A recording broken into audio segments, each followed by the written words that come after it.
Hello guys, thank you for tuning into my channel.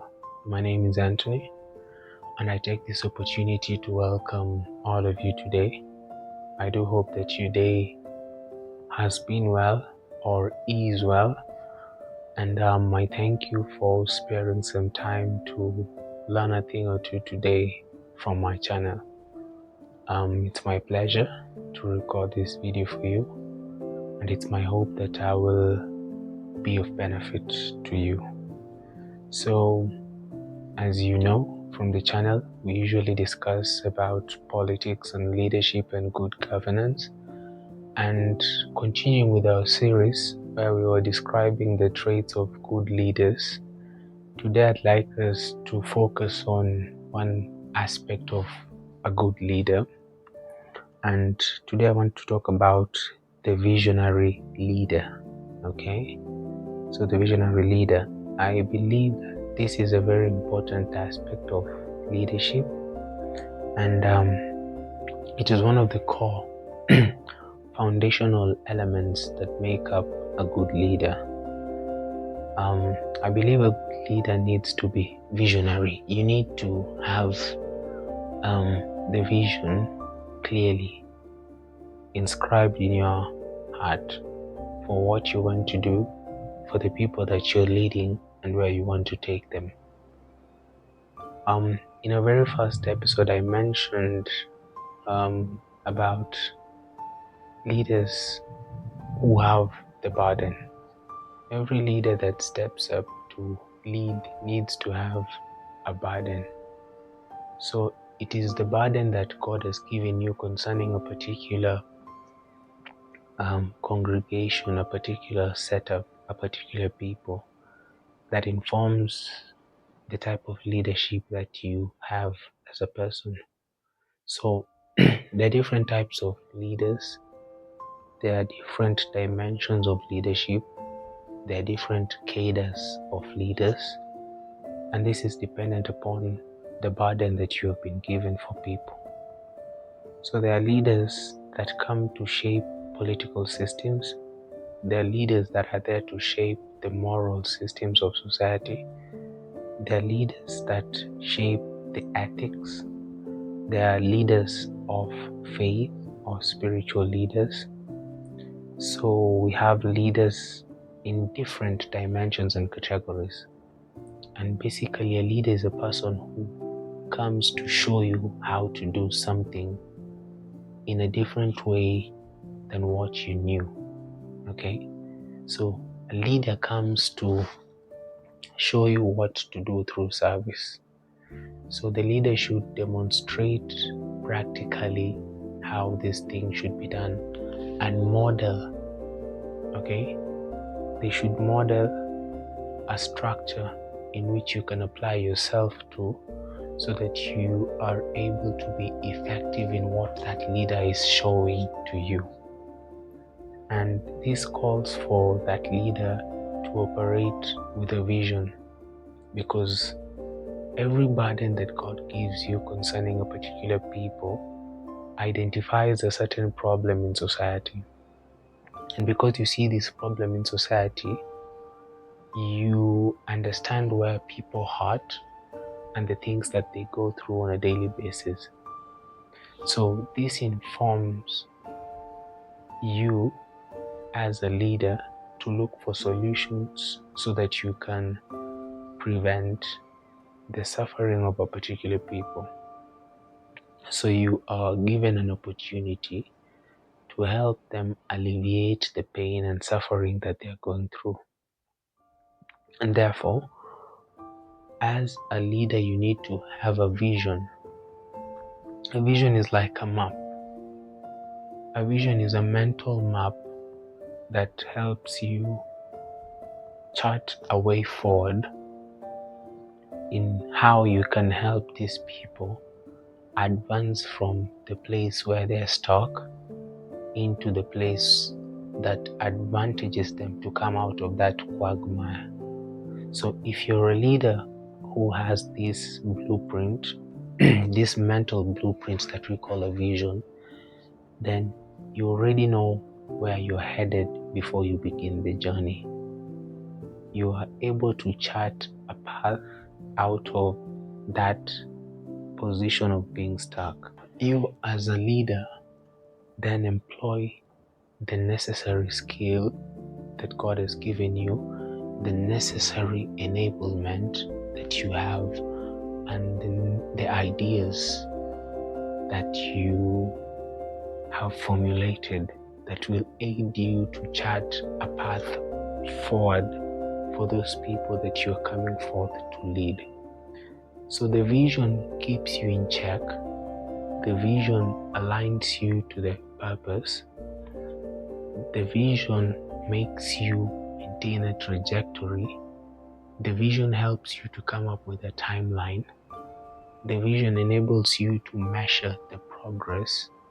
The vision puts you in check so that you do not deviate from the main course and that all of you can flow in one direction.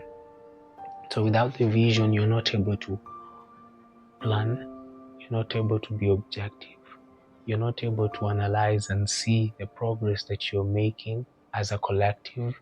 Without the vision, you're not able to make analysis of anything.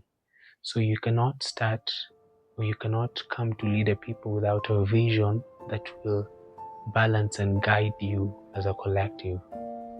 The vision helps your idea. The vision helps you as a people to stay united, to chart one path, to stay fixated on one goal, so that despite the distraction that might come and the opposition that are prone to happen along that journey, you still have a laser sharp focus on where you want to go. The good book, the Bible, tells us that can two walk together unless they agree. So that means that when you're going on a journey with people, you need to have an understanding mentally of where you want to go. The commonality in the goal that you want to achieve informs the unity that you will have along this path and journey. So a leader is given the skills to encapsulate the vision. First of all, to formulate and encapsulate the vision. Then you are given the skills to draw the people into that vision. So a leader has the potential to draw people by casting the vision into the hearts of the people that you're leading.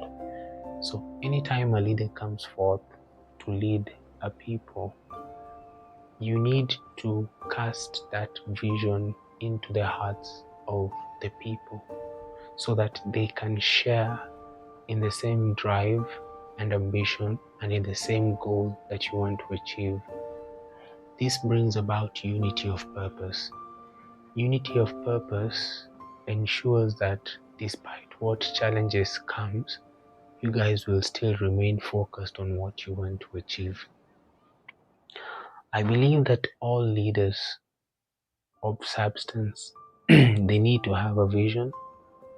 They need to have a well thought out vision, because your vision needs to be practical. For you to know who to identify, for you to know what path to take, for you to know what resources are required, you need to have a solid proof vision.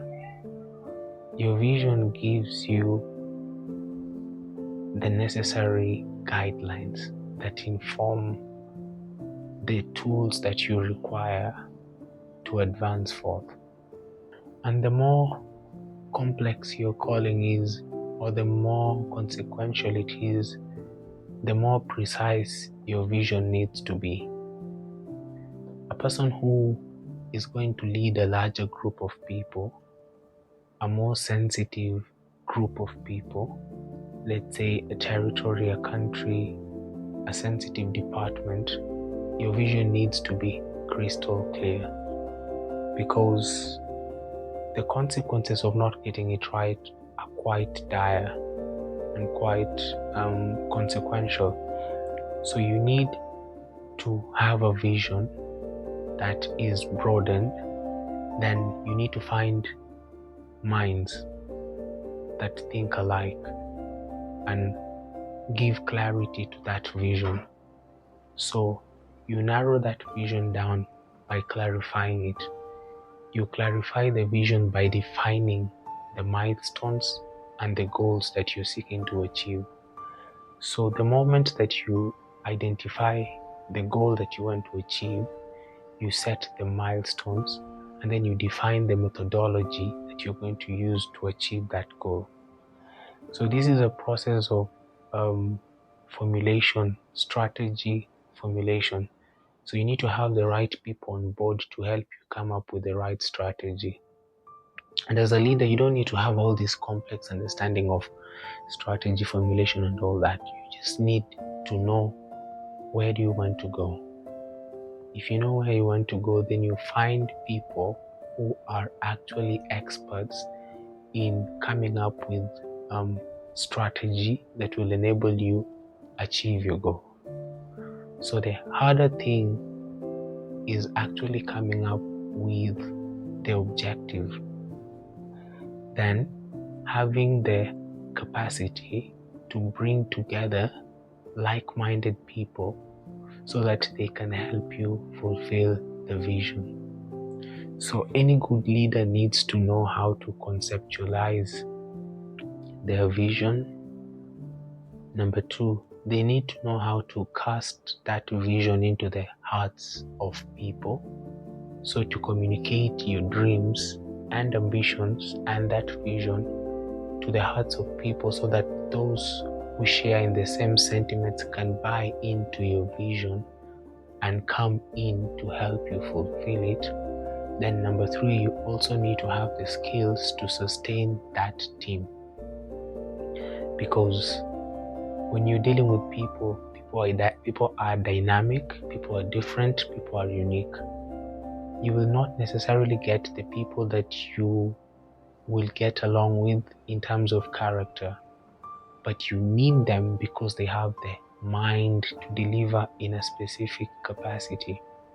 They have the expertise to be able to help you fulfill that vision. So your mental maturity needs to be on point for you to tolerate and accommodate divergent opinions, divergent minds, and different capacities of people. So if you're not tolerant enough, you might sacrifice an important piece in the puzzle just because they had certain behavior or mindset that you could not tolerate. So it stretches your mind as a leader and the capacity that you have to welcome divergent views. So if you have not worked on that, it will demand of you to work on your ability to incorporate the divergent views and the different points of views for different people. So any leader that wants to go far, you need to prioritize your vision. You need to clarify the vision. You need to make it simple, concise, and clear so that anyone who comes into that fold can understand what the vision is, how are we going to get there, and what is the strategy that we are going to employ as a collective.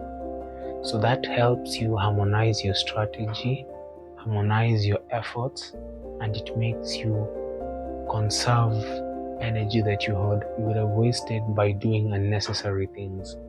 So it gives you precision and sharp focus in the places that you need to focus on so that you can achieve the results that you want or you need as a leader. Okay? So when you're going out to look for leaders, to choose leaders, make sure the leader who you choose has a vision that inspires you. Because yes, you can have a vision, but your vision is not inspiring. The leader needs to have a vision that is big enough, inspiring enough, that is in such a great magnitude that every day those that you are leading are inspired by the depth of your vision.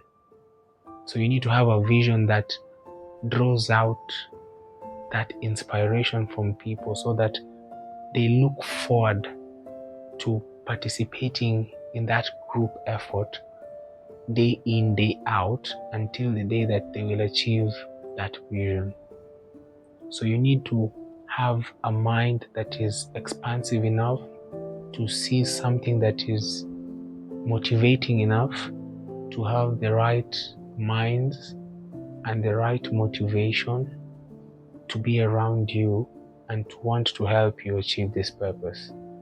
Okay? So I think that is it for today. That's all I wanted to share. And I pray that this jogs your mind a bit when you're choosing leaders. Try to see visionary leaders in those you're choosing.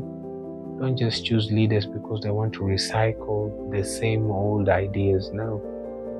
Look for visionary leaders, people with a mindset that is unique, people who are able to see far and beyond, and the leaders who have the ability to cast the vision into your hearts so that you can become part of the collective that will achieve that vision or that dream. Okay? So from my end, I think I will end it at that for today. I thank you for staying until the end. I thank each one of you who has taken your sweet time to watch this video, and I pray that it builds you, it motivates you, and it adds something to you. Okay? So thank you again for tuning in. I look forward to seeing you for my next episode. Like, share, and subscribe. Cheers. My name is Anthony. Until next time.